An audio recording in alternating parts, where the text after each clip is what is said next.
All right, let me ask you something. Have you ever noticed that something just feels a little off? Maybe your erections aren't quite as strong as they used to be. Maybe your control feels different. Maybe pleasure itself feels muted. Your desire is drained. Maybe it's things technically work, but not in the way that they used to.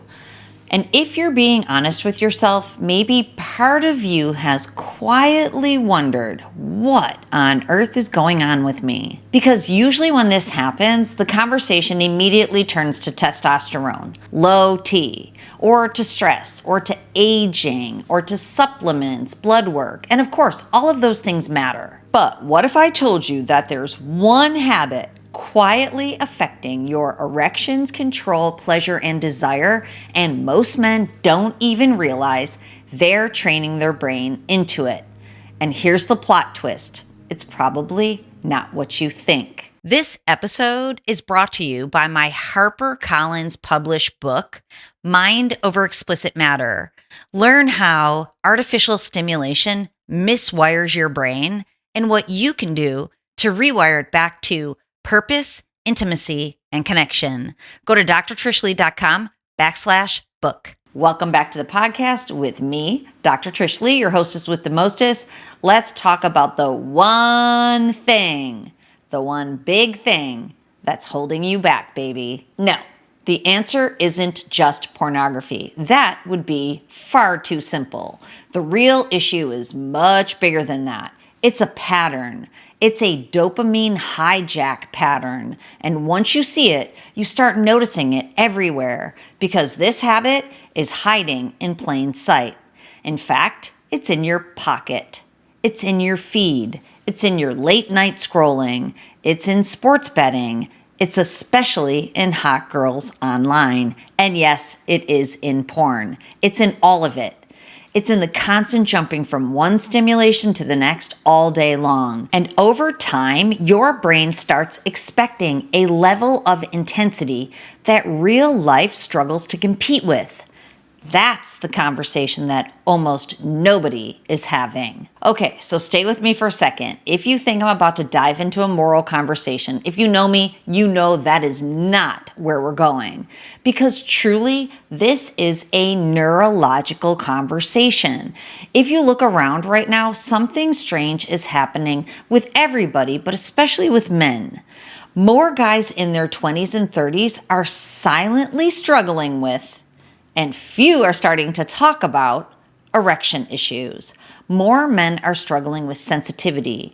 More men are quietly saying that pleasure feels muted.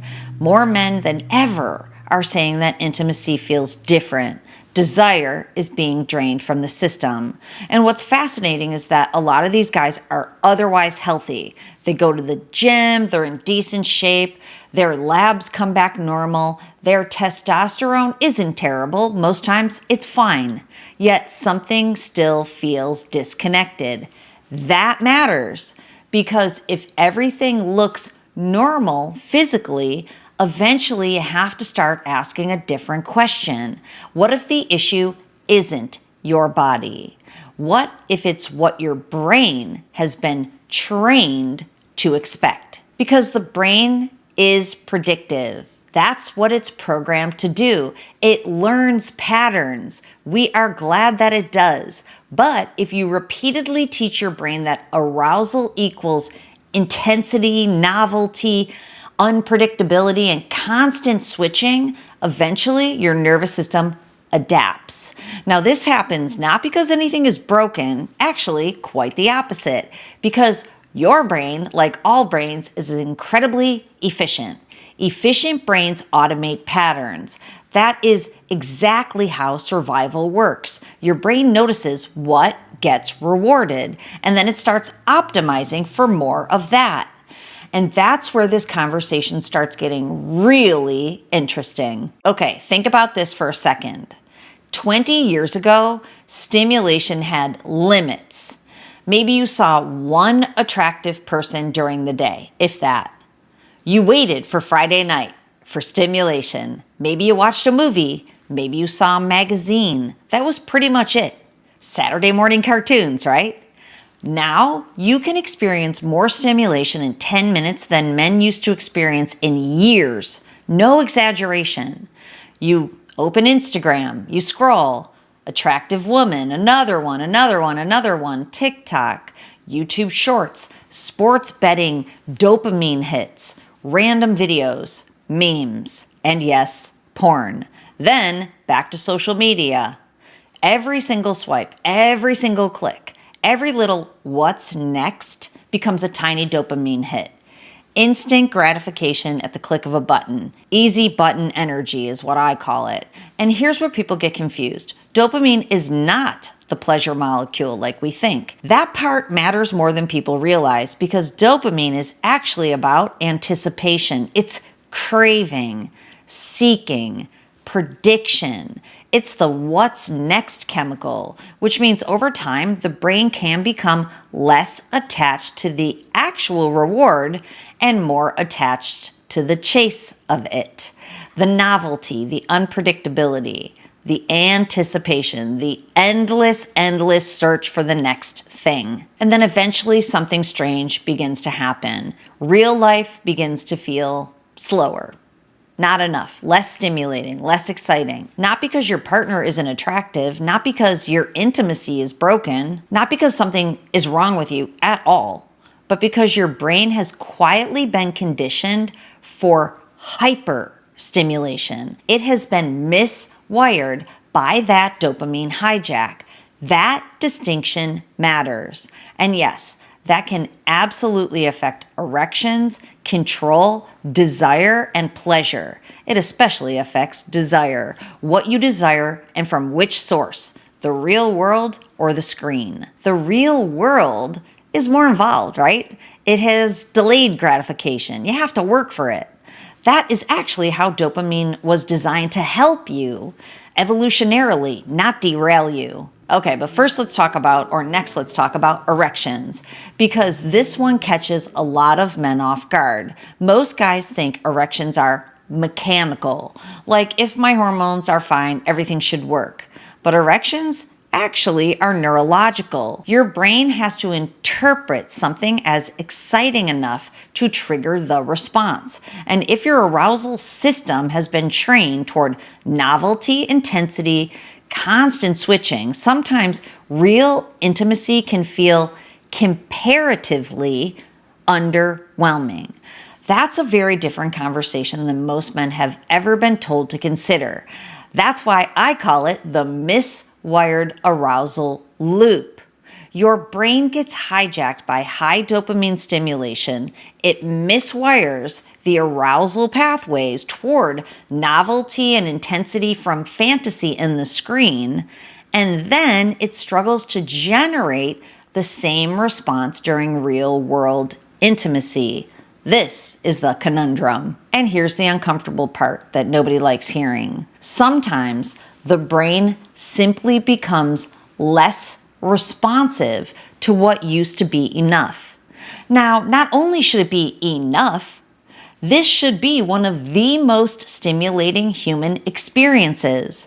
But this doesn't mean there's permanent damage. It means that your brain is undergoing adaptation, which is semi-permanent unless you do something about it. The brain changed based on repeated input.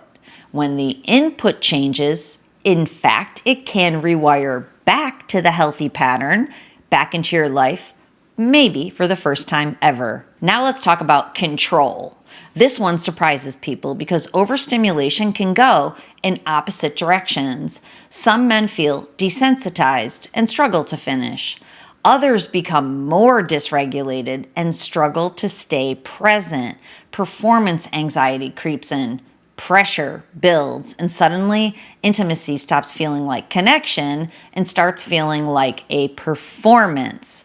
That shift changes everything about an intimate experience because the second your brain starts evaluating instead of experiencing, everything gets harder. Well, actually not harder, but more challenging indeed. Because in fact, you start asking yourself in your mind, Am I hard enough? Am I lasting long enough? What if this doesn't work? And ironically, the more pressure you feel, the worse everything gets. So now I want to tell you about a client of mine. Let's call him Jake. He was in his late 20s. He was very healthy, successful, worked out regularly, had a great relationship.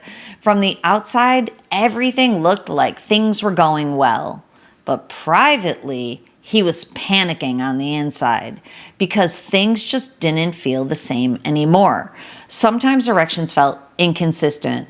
Pleasure felt muted, like it was dialed down. Control felt unpredictable. And at first he blamed stress, then sleep, then testosterone, then supplements, until one day he realized, and it actually kind of hit him in the face, that every night he had the same ritual. Every night, without even thinking about it, he would scroll Instagram. He would look at sports clips sprinkled in with images of hot girls.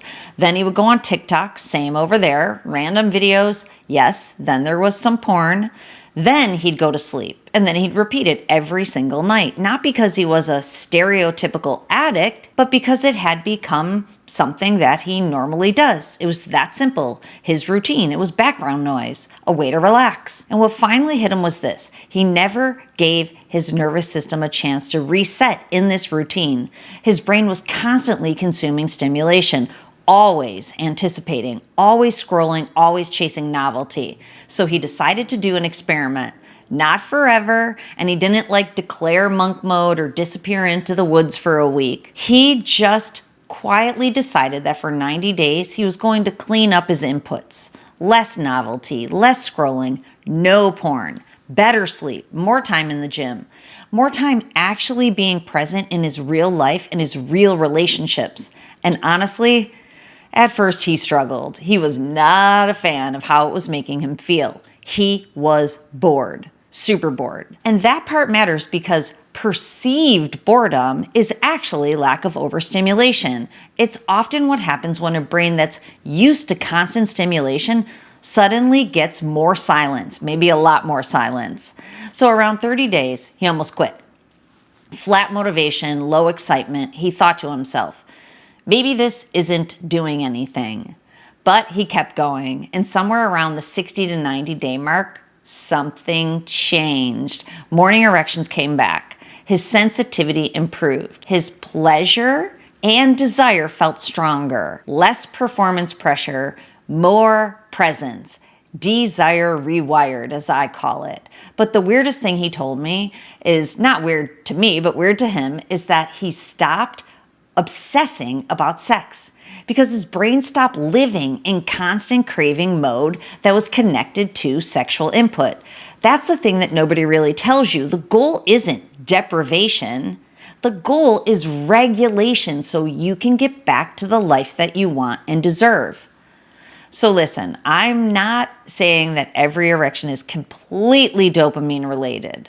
If you feel concerned, please go see your doctor. Many of the men that I work with, thousands of them, they have seen their primary care physician first. I totally recommend it because sleep matters and cardiovascular health, mental health. This is not one size fits all. But of the thousands of men that did go and get checked out, they were fine. And they still struggled significantly. So if you're quietly noticing these changes and nobody's ever asked you about your stimulation habits, this is absolutely worth paying attention to. Okay, I know what you're thinking. Not one habit at all. All the habits wrapped into one, because this truly is one neurological mechanism at play. It's the dopamine hijack that miswires your brain back into that loop. And that loop is feeding your brain constant, artificial, read fake stimulation, so eventually real life experiences start feeling less rewarding. You can't show up in them. That's true for food, that's true for motivation, and yes, that can be true for intimacy too. So what do you do? What do you actually do? First of all, please don't panic. When you panic, it makes things worse. You don't need to shame yourself, and please don't go down that negative downward spiral. Audit your inputs. How much novelty are you consuming every day? In what categories? How much scrolling? How much stimulation before bed? How much are you training your brain to expect novelty and intensity? Because that habit, all the habits wrapped into one, affect erections, control, pleasure, and desire. This isn't just about pornography. That's honestly too narrow. The real habit is overstimulation, training your nervous system to chase novelty all day long. But you know the good news, don't you? That brains can change. So neuroplasticity works both ways. If you trained your brain in one direction, you absolutely can train it back. That's what I call a pleasure pathway reset. You can rewire your brain back into your life for real world desire, pleasure, and happiness. Let's not forget about that. Sometimes the answer isn't another thing, another supplement, another modality. Sometimes the answer is removing the noise, giving your nervous system room to recalibrate, letting real life feel real and great again. So my friend, you are not broken. You are probably stuck. The opposite of neuroplasticity is neurorigidity. Your brain has become overstimulated and caught, stuck in this dopamine hijack loop that keeps it there, locked up. But that changes everything, because if you do struggle in this way, don't ignore it. We live in a time with massive advances in neuroscience and technology where you can actually see the miswiring in your brain, and then you can get advanced help to rewire it. So if you're struggling, please go over to drtrishleigh.com. Book a personal consultation with me, because the fastest way is to stop guessing and to actually understand what your brain is doing and to start getting yourself back. Let's rewire, baby. All right, so please remember to control your brain, or in fact, it will control you. I'll see you next time.